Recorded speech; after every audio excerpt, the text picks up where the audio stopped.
This is Nina, welcoming you to the Audible Weed Walk number 66. So this is the 66th episode, and it's raining cats and dogs, literally. And poor the stray cats and dogs. I'm sure a lot of you are helping them. It's been raining almost non-stop, and it's funny that we are talking about edible weeds in a season like this, in which you are not supposed to eat edible weeds. But, as one of my ex-bosses used to say, these are the times for the stars and the sun, stars and the moon, so that you can dream and reflect and perhaps kind of deepen our understanding how through the weeds or through anything that we do, we engage with nature and how that helps to protect biodiversity and how biodiversity is our only means of remaining in climate action.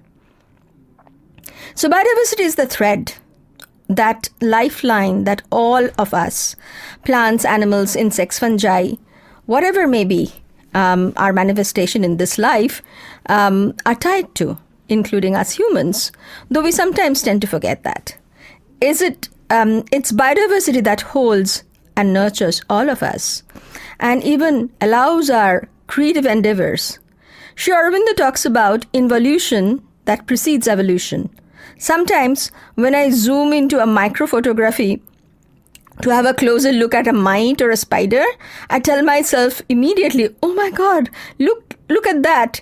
The color combination it has, the pattern is so intricate, and some of them seem familiar. Some creatures look like some of the known characters from sci-fi novels. When I reflect, I'm amazed, perhaps like the concept of involution, without us knowing it is the biodiversity, the biodiverse micro and macro world around us that shape our thoughts, our imagination, and therefore also our creativity. I recently saw a video by FAO. FAO is Food and Agriculture Organization. It is part of the United Nations, a specialized agency which leads the international effort towards access to food, food security, and improving nutrition. In recognition of the role of the biodiversity, they have a series of communications recently, write-ups, videos that they produced to give a message that biodiversity is critical for food security. I had mentioned about this person, Emmanuel Faber, in one of my previous podcasts. He's a CEO of a dairy conglomerate who categorically admitted during his speech at the United Nations headquarters that he thought that the mainstream agriculture that believed in monocultures, and they believed that by selecting a few species, they can feed the world and other biodiversity on the way could be destroyed, didn't work out. It's a failure. It has devastating effects, not just on ecology, but on human health.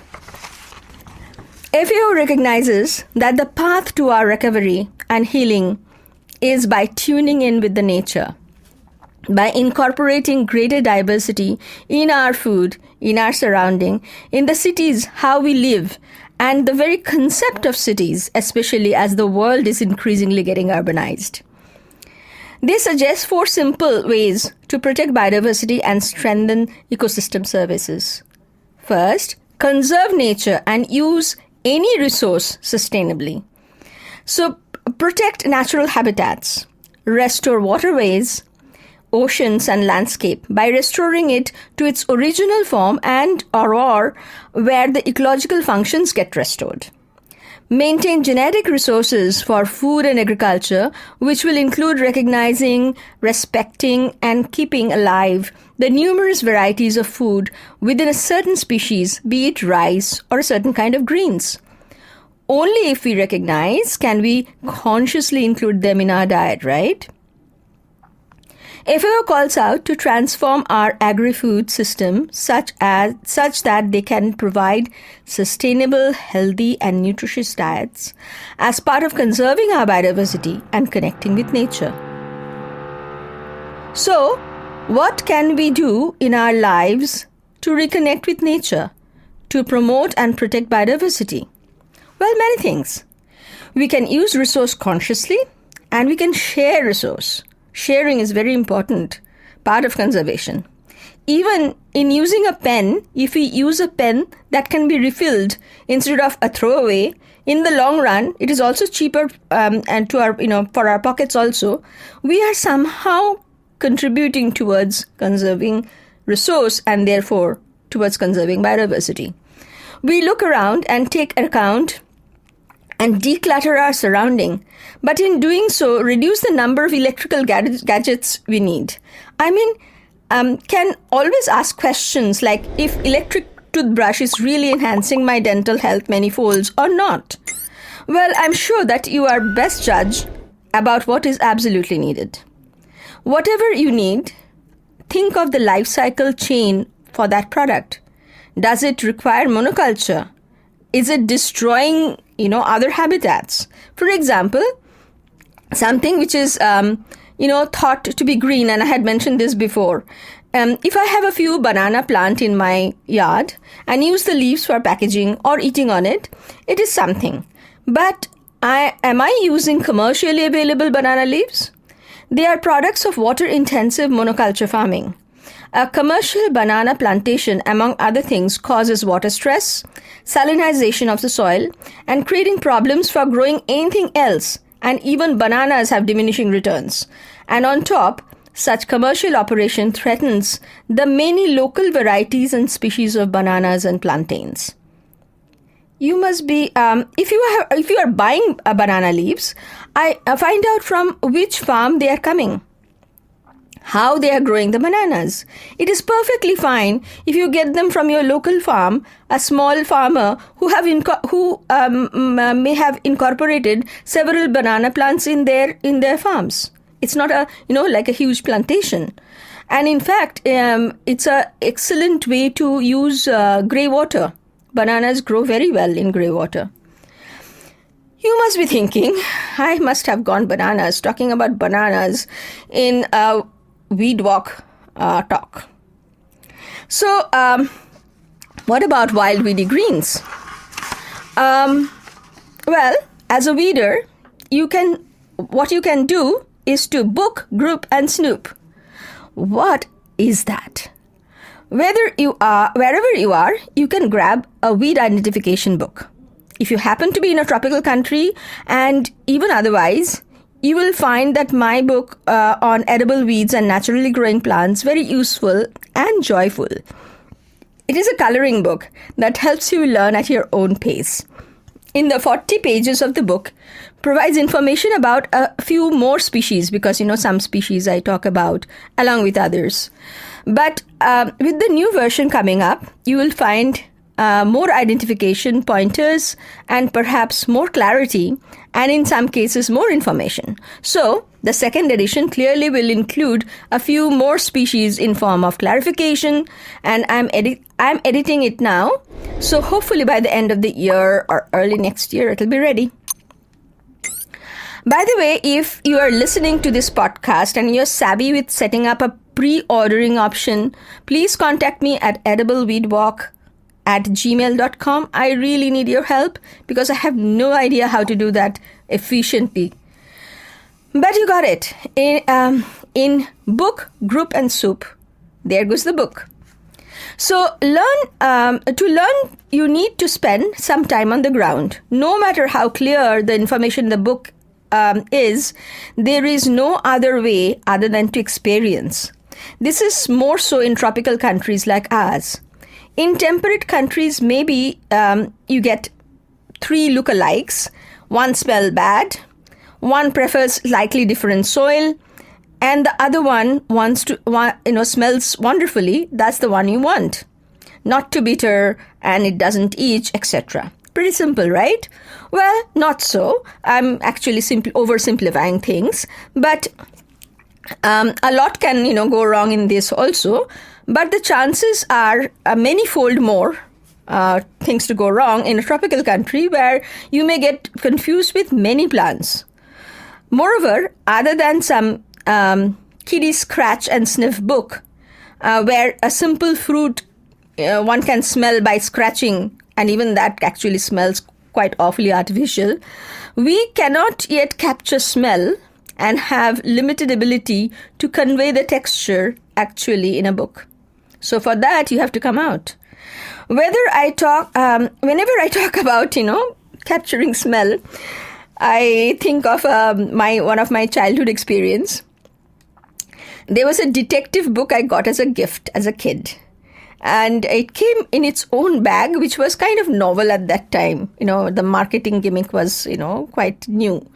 It was called Ag Bag Shankar, which literally translates to a bag full of Shankar.